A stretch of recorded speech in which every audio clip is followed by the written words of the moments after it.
Welcome to the Busy Woman's Guide to Sustainable Fat Loss. In this video, I'm going to teach you how you can still stay consistent with a busy schedule because your girl is busy, but your girl is consistent. Okay. And not because I'm special or I have an easy life or perfect circumstances. It's truly because I have mastered time management and I want to teach you how to do it too. First, let me just add that you have a Busy Women's Guide to Sustainable Fat Loss ebook below this video. So I'm going to be going through that ebook with you guys on this video right now, but you can also look at the downloadable printable version too. So I'm going to pull up a picture right here because this on the left was right about when I started my fitness journey. I would say like a few months in. This was back in 2017. And this picture on the right was, I think this was like 2 days ago. So you can see I've drastically been able to change my body composition, lose body fat, and get toned. And let me also tell you what happened between these two photos because this is almost 8 years apart. So between these photos, I moved over 12 times, I think 14 times total, both internationally and statewide. I studied abroad twice. So I lived in Spain for a year and I lived in Chile for 6 months. I moved cities. I moved in with my parents and then moved out again. And I just moved a lot. I also finished my bachelor's degree in 2 years. I had multiple jobs. I got fired. I went through a really bad breakup. Then I got hired at a full-time job. I commuted 30 minutes to work. I worked Monday through Friday, 40 hours a week. And I was also starting my coaching business on the side. I was literally doing client check-ins and meal plans on my lunch break while still getting in my own workouts. I also got married. I traveled to 20 plus countries between these photos. I've invested into mentors and coaches. I started a company. I did a bodybuilding show this year. That was 6 months of intense prep where you cannot go out to eat. You have to be very disciplined. I was doing 45 minutes of cardio, 6 days per week, 5 workouts per week, and still running the company. And I currently run this company, Align Fitness. With Hector, we have 9 team members total, including us, and almost 150 clients. So that was a lot, okay? And I say this, I share all of this with you to show you that my life did not slow down and I'm very busy. I've had a lot going on. My life has always been chaotic. I always hear the phrase of, oh, my life is just chaotic right now. I'm just stressed out. I'm so busy right now. So are all of us, right? Like everyone is busy. Everyone has a lot on their plate. Honestly, welcome to life. I think we are all busy. That's what you do in life is you get married, you go through hard times, you work a full-time job, you have kids, you travel. It's like we all have different busy lives, even though we have different circumstances. All of us are busy and have a lot on our plate to some extent. My life did not slow down. None of these last 8 years have been the right time for me. I could have said every year, this isn't the right time. This isn't the right time to start. This isn't the right time. If I kept saying that, then I would have not achieved this transformation. So you can still live a healthy lifestyle when you're busy and when you go through life changes. So something you need to remember is if you can do it busy, you can do it during any time of year. We cannot wait for life to slow down because it is not going to slow down. Take it from me. So you have to be able to speed up with it. Now, here's a tough love quote that I have here on the ebook. If you feel like you need a special occasion or the right time to start working on your goals, then that's implying you must always need a special occasion to stay consistent. It shows that you don't think today is worth improving, but today is the only day we have control over and the only day we have promise. So vote with your action and make today the day you decide to change. The good news is though, your fitness journey doesn't take as much time as you think. I think people don't even take time to consider how little time it actually takes to lose weight. People are acting like a fitness journey is like a 40-hour work week or something. I'm like, you really only need like 2 to 4, maybe 6 hours max per week to devote towards your fitness journey. You shouldn't be doing 6 to 7 workouts per week, working out 2 hours a day, meal prepping for 2 hours a day. Like if it's taking you that long, then girl, you are overcomplicating it. And it's not just about the quantity of workouts, it's about the quality of them. And so I'm going to teach you how we can actually get better at managing our time because your meal prep should not take you longer than an hour, maybe 2 maximum. Your workouts should not be taking you 2 hours. And here's actually something that really, when I saw this, I was just like, wow, okay, this really hits you in the face when you look at it this way. There's 168 hours in the week. 40 hours of those will be for work. 56 of those will be for sleep. That's for full 8 hours. 4 hours for workouts. Let's say you do 4 workouts and they each take an hour. An hour for grocery shopping. You should not be grocery shopping for 7 hours, okay? 2 hours for meal prep means you still have 65 hours left over in the week. I'm just let that sit right there, okay? 65 hours left after all of this. So no saying, oh, well, I work 50 50 hours a week. Okay, then you still have 55 hours left. Even if you work 60 hours a week, you still have 45 hours left. And this is after getting 8 hours of sleep, working out for 4 hours a week, doing 2 hours for meal prep. And I'm also being very like, meal prep shouldn't even take 2 hours. Like it might take you an hour max, or hour and a half. So yes, this applies even if you work more than this, because those other hours can be spent for commuting, driving, spending time with your family, your friends, you know, eating. Like there's enough time for all of that in there. So you have the time, you're just not good at managing it. So let's fix that. Number one, if you want to master your time management and do this fitness journey when you're busy, your planner is your lifeline. And I say this because my planner is literally my lifeline. I plan out every single thing that I need to do on a daily basis, weekly basis. It goes on my Google Calendar. I have started to use Google Calendar again. I was using the Notes app on my phone, but I actually like time blocking, and I'll literally show you in real time. This is my Google Calendar for this week. I don't know if you can see it, but here she is in all her glory. Literally every single task that I have to do, meeting, workout, filming content is literally right here. Everything that I need to do, check-ins, nutrition, meal plan, like I have a lot that I need to do throughout the week. If I did not plan it out on my planner, then it's not gonna get done. And so you need to schedule your workouts in as if they are an appointment that you cannot miss. You would not miss a nail appointment. You're not gonna miss a hair appointment. So stop missing appointments for your best self. Now, it doesn't matter what app you use. You don't have to use Google Calendar. You can even use a written planner if that works better for you. I just couldn't get into the actual written planners. I like having it on my phone and I like having it digital. You can use Google Calendar, Google Tasks, Notion, or the Notes app on your phone, or a freaking notepad. Do whatever it works for you. Just choose something and be consistent with it. Now, planning tips here. I'm gonna put some pictures where you can see some screenshots from my Google Calendar, but I plan out my calendar every Sunday without fail. When I say this, I don't care where I'm at in the world. I've done this on airplanes. I've done this in airports. I've done this at my family's house. I've done this in different cities. I've done this in different countries. Like I don't care where I'm at in the world or what I'm doing. I'm planning out my schedule for the week, because if I don't do this, then I know I'm gonna walk into Monday feeling very unprepared. That's gonna set me back. And now you're actually wasting more time because you're trying to get back on track, and it's just gonna be a huge mess. So I do this every single Sunday. Now I do leave spaces for being human. When I first started doing this, I would put the tasks back to back to back to back. And it's just like not realistic, because you have to take into account time for going to the bathroom, driving, eating. Like I leave spaces now in between my tasks, unless it's like, you know, a block of like work that I'm doing. But like, you know, after I get my workout in, I'm gonna leave like 30-minute space before and after the workout to drive home, change, eat food. Like I think that can be very realistic and helpful for you too when you're doing this. I also plan in all of my check-ins with my coach. Even though it's a habit now, I don't have to remember when my check-in is because I've just done it every week for the last 2 years. But I plan that in. I plan in my meal prep time, my grocery shopping, my gym time. You can see like my workouts are literally on here, and I'll schedule what days and what times I'm getting in my workout. So that way I can see my full week ahead. And I love Google Calendar because it's like a visual calendar of the future, and you can drag things around and move things around. I just really love it. And you're just gonna walk into your week feeling way more in control. And if you actually time block, you're gonna notice you actually have a lot more time than you think. Like when you truly put everything out, like your workouts, your gym, your everything, you might have tons of spaces where you're like, oh, I actually do have a lot of time. I'm just not planning anything out. So do this. Is gonna be your first homework task, is to plan out your entire schedule for the next week ahead. I promise you, you have more time than you think. Now it's time for some productivity tips. But first of all, you need to be honest with yourself. Do you not have the time, or are you just not productive? Do you not have the time, or are you a huge procrastinator? Do you not have the time, or is it just not a priority to you? These questions kind of sting, but you have to ask yourself these questions if you truly want to succeed. And I learned this the hard way. I thought I was being productive, and I thought I was working really hard, and I thought I was doing all these great things, but then I see people who are like 100 times ahead of me, and they're doing 100 times more than me. And I'm like, oh, I'm actually not doing as much as I think. Maybe you're in that place right now. Like maybe you feel like you have no time, but you're not planning everything on a Google Calendar like this, and you haven't managed your time yet. So you probably see this and you're like, wow, I'm actually not doing as much as I thought I could. So these are the hard, tough love questions you need to ask yourself if you truly want to manage your time and do this when you have a busy schedule. Another productivity hack, if you have a task you want to get done by the end of the week, ask yourself, can I get this done by the end of today? And if you can, even take it a step further. Can I get this done by the end of the hour? You'll realize that you can actually be a lot more productive than you think, and you could speed up your productivity by 2 to 7 times if you are asking yourself this for every single task. I've been doing this today. I actually plan to film this YouTube video on Thursday, but I've been just very productive today, and I'm like, I can film it today. I've already completed all the tasks I I said I was gonna do. So if you ask yourself this, you can get way more done in less time. Another thing is I make sure that I'm not just busy, I'm actually productive. Because a lot of the times people are just busy and they're not really moving forward in their life. So I make sure that 90% of my time is spent on valuable tasks that are actually gonna drive the needle forward in aligned fitness or in my own life or in my own personal goals. So yes, this does mean I do give up some leisure time. Hector and I both work very long hours. We're very dedicated and committed, but I view life as different seasons. So right now, if you're working full time to pay your bills and you're also in grad school, you have to realize you're in a very busy season right now and you just have to accept that, but you're working towards your goals. You have to accept that there's gonna be times in life where you need to hustle and you need to grind if you wanna get to where you wanna be. If you're working a very demanding career right now and you're working long hours and you're taking on more responsibility and you wanna get that higher level position, then you're also in a grind season in your life and you just have to accept that. We can't always have balance, work-life balance. There are some times in life where yes, you could have more balance and you still need to rest and recover. But what I'm also saying is there are gonna be seasons where if you wanna reach a goal, you're gonna have to sacrifice some leisure time and laying around on the couch and watching Netflix. Like you can do all of that in moderation, but if you really wanna get to your goals and you're struggling with your time management, really take a look at where am I spending my time right now and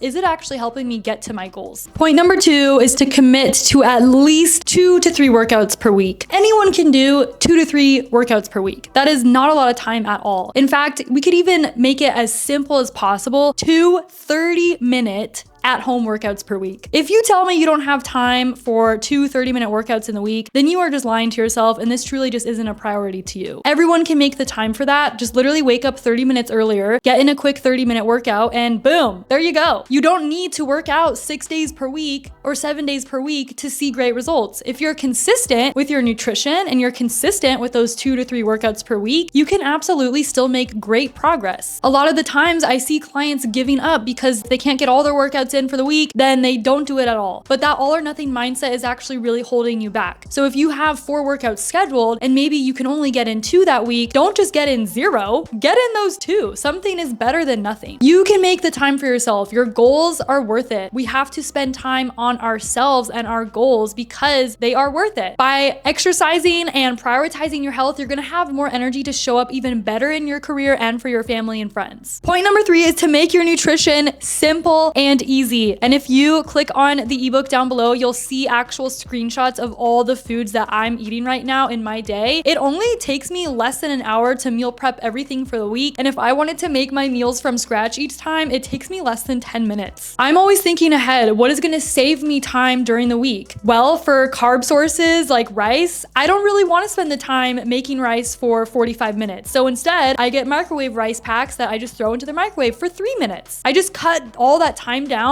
by like 35 minutes. For vegetables, I don't want to have to spend time washing them, cutting them, preparing them, steaming them. That probably takes like 45 minutes too. So instead, I get bags of frozen mixed vegetables that I just put in the microwave for 2 minutes. Again, that just saved me like 40 minutes too. Really, the only thing that I cook during my week is my ground beef, which it doesn't even take that much time. It takes me like 7 to 8 minutes just to cook on a pan, but I bulk prep it. So I'm not just gonna cook the serving that I need in that meal. I'm gonna cook the whole thing. I'll cook 1 pound or 2 pounds of beef. That way I can have it for the week ahead because I know it's going to save me time during the week so I don't have to cook during my busy week. I'll also have snacks that don't require any time or preparation like Greek yogurt, bananas, blueberries, and rice cakes. Just keep your nutrition quick, easy, and simple. You can use pre-made sauces to make your meals more flavorful. Just remember that simple scales and fancy fails. So if you are trying to be too fancy with your meals and you're doing all these crazy recipes all the time and it's really hard for you to track them and it's confusing and overwhelming, it's really hard for you to stay consistent. But if you just throw some frozen green beans and some microwave rice and some pre-cooked chicken in the microwave and then you use a pre-made like teriyaki sauce, that is way easier and it's so much easier to stay consistent because you're not wasting tons of time trying to put all these crazy recipes together. I'm not saying that you can't have fun foods. You guys know I'm all about balance and eating foods you enjoy, but the reality is if you're doing that all the time and it's overwhelming you, then you're just gonna struggle to stay consistent. I also have a list of foods that require zero cooking and zero preparation on your fitness journey inside of my guide down below. So really, all you really need is a microwave to stay consistent in your fitness journey. I will say I started my fitness journey when I was in the dorms in my college campus. So all I had was a mini fridge and a microwave, and I made it work. Point number 4 is to be willing to make sacrifices. Like I mentioned, we all spend time on things throughout our week. Yes, a bulk of that is probably work, but you're also spending little time scrolling on your phone. You're watching Netflix, you're just laying around, you're taking naps. And sometimes we have to realize that you might not have time to do all of that, and you just need to look at, where am I spending my time and is it getting me closer to my goals? So if you cut back on the time that you're spending going out to eat, waiting for your DoorDash, going through the drive-thru, watching Netflix, taking a nap, and you actually put that into yourself and your goals, you're gonna get confidence and health and energy back. So to me, that sacrifice is worth it. You don't need to cut out leisure time altogether. I will say I do take extra time on the weekends to rest and recover, especially on Sundays. We're not really working as hard as we do throughout the week, but pretty much Monday through Friday and half of Saturday, I'm grinding, I'm hustling, I'm working, and it's because I am getting closer to where my goals are. And it's because I'm getting closer to my goals. I'm putting myself first, and I'm showing up even when I don't feel like it. Point number 5, be willing to have some early mornings. I did not used to be a morning person. It did take me a long time to build this discipline, but now we get up between 5 and 6 a.m. I did get up at 5 a.m. this morning because I wanted to get a head start. And so if you work maybe like a regular 9 to 5, that to me, if I had that schedule, I would absolutely get a workout in before work. And I recommend you do this whenever possible. I know sometimes maybe you work overnight shifts, or maybe you start work at 3 a.m. So maybe that's not realistic to you. But if you are someone who starts work between like 7 to 9 a.m., if I were you, I'd be getting my workout in before that. So yes, you might have to wake up a little bit early, but you don't have to do that every single day. You should really only have 3 to maybe 5 workouts per week. So for example, if you have 4 workouts per week, you work Monday through Friday, I would do 2 workouts during your busy week that you wake up early before work. It's only twice a week, and then you can do your other 2 workouts on the weekend. Or vice versa. Maybe you're working out 3 days per week, so you can do 2 workouts on your days off, and then you just have 1 day of the week where you have to get up super early before work and get that workout in. Use your days off to get ahead. If you have 2 or 3 days off, especially in a row during the week, you have tons of time right there. I see tons of opportunity for you to get your workout in. Or maybe you're someone who starts in the evening or the afternoon. Maybe you start work at noon or later on or in the evening. You have all day to get your workout in. You have all day to meal prep and do what you need to do. So really there is no excuse, no matter what your work schedule is. Just remember, the hardest part is getting out of bed. Every time I don't want to get out of bed in the morning, I promise you I struggle to get out of bed sometimes. Even this morning was hard. I just remind myself the hardest part is getting up. Once I put my feet on the floor and I walk to the bathroom, then the hard part is already over. So sometimes you just have to literally force yourself to get up and you build that new habit, and then I promise you it's not going to be as hard to wake up early in the morning. Point number 6, use the weekends to build a life you love, not escape a life you hate. This quote really hits home for me because I used to be someone who was living for the weekends. I was going out all the time. I was going out to eat. I was drinking all the time. I was using the weekend to go backwards. And when you think of it this way, the weekend makes up 104 days of the entire year. So if you spend 104 days straight going backwards, just think of where you're going to be in your life. But we don't think of it that way because the weekend is only 2 days every week. So you don't think of it as this huge chunk, but it's almost a third of the entire year. So yes, we can use the weekends to have fun in moderation, go on date night with your spouse once a week, but the weekends is not a time where you're eating out for every meal, you're forgetting about your goals, you're just sleeping in, you're skipping workouts. I still get workouts in on the weekend. I love my Saturday morning workouts. In fact, I believe that it helps me stay more consistent throughout the weekend because I'm still keeping up the same habits and the same routine that I have during the week. I still get up early on the weekends. I'm not sleeping in until like 10 or 11 or noon or later on the weekends. I couldn't even sleep in that late if I tried, but I just maintain the same habits that I have Monday through Friday because your weekend still matters. Do things that most people are unwilling to do. Get groceries for the weekend. Get a workout in on the weekend. Get up at the same time. These are things that most people will not do, and that's why most people are not reaching their fitness goals. And if you're busy on the weekend, you have family or friends in town, you have events and things you have to do, get up earlier and get the workout in before. During the holiday season, we had family come in to stay with us and we were doing stuff. I have family and friends too. We have events too. We have social things like I think every human does in their life. But what I did is instead of using that as an excuse, I got up earlier and I got my workout in before we were going to do all that stuff and hang out with family. And yes, I went alone, and that's okay. Sometimes you just have to really choose yourself. You truly make time for the things that are important to you. And my last point here is to be flexible and adaptable. What unsuccessful people do, and the reason why they can't lose weight, is when something comes up and it wasn't their perfectly planned schedule, they instantly freak out and they instantly don't do the workout, or they just give up and throw in the towel. I had someone who I was helping with workouts a while back, and she had, a very inconsistent work schedule. She worked at a bar, and so she was sometimes called into work unexpectedly. And so she was trying to plan out her schedule, and she had workouts planned, but if she got called into work unexpectedly, she was like, oh, well, I can't get the workout in at all. And she wasn't willing to look at, okay, well, maybe I can get the workout in after work. Maybe I can move it to tomorrow. Maybe I can move things around. It was, oh, all or nothing. If I can't get it in, might as well not get in any workouts. So if you fall into that mindset, it's going to be really hard for you to see results. But what a successful and disciplined person does is when things happen, when things come up, they are willing to be quick on their feet and they're willing to pivot and find solutions. If you're not a disciplined person, you're only going to see the problems. You're not even going to think of solutions. But when you're disciplined, you will find a way to make it happen. For example, for the holiday season, it was a busy time. I'm sure we're all busy during holidays. And so on Thanksgiving, we had plans to go out to eat with my grandparents, but they got sick. And so we had to end up just driving home, and we didn't really have plans for Thanksgiving. And I was going to go to the gym that next day, but I didn't know that we were going to be driving home. And so we had to leave earlier in the morning. So I was like, okay, the gym closes at this time. I need to make sure that we're back in our town at this time. So I was planning ahead. And even though I had to pivot quickly, I was still able to get that workout in. And that has happened to me all the time. When I go back to visit my hometown, sometimes the gym that I was going to go to is closed. So I'll go to another gym. Like, I'm just willing to do what it takes, and I'm willing to pivot quickly and find solutions when things come up, because life is not perfect and there's going to be things outside of your control that will happen. If you're on a road trip, instead of,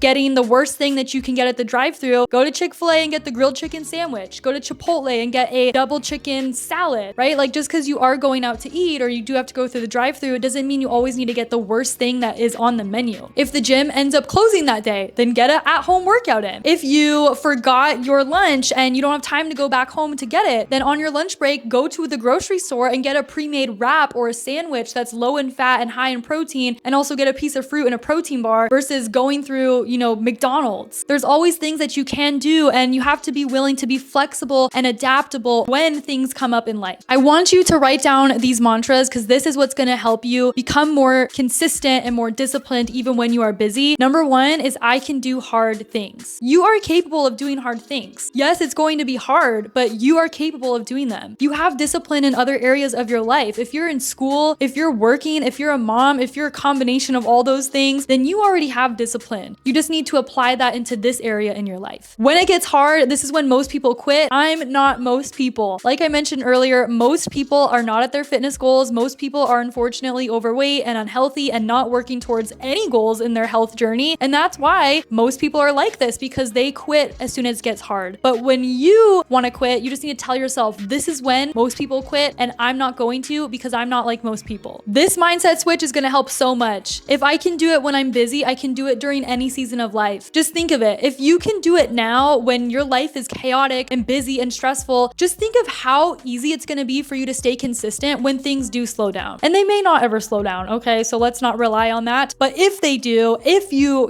go through this hard season and now things are getting easier and you have more time to focus on yourself, it's going to be 10 times easier. So start it now when you're busy, because this is when you're going to learn the most, you're going to become the most disciplined, and you're going to build the characteristics and the skills that you need to stay consistent during any season of life. Do get busy again. You already have the skill sets that you need to handle that. Time management and being productive is a skill. All you need to do is practice it to get better. If you're not good at managing your time yet, if you're not good at staying consistent yet, if you're not disciplined yet, that's okay. It's a skill that takes time, and this isn't something that you're born with. It's something that you have to practice and work towards, and it might take you a few weeks to really get into momentum. So don't give up before getting there, because if you give up, then you're guaranteed to fail. But if you continue to go, then you're never going to fail if you never quit. I hope this video was helpful for you. Make sure you download the resource down below, and also post your biggest takeaway in the Align Fitness community after watching this. If I can do this when I'm busy, then you can do it when you're busy too. I believe in you, and let's chase our goals together.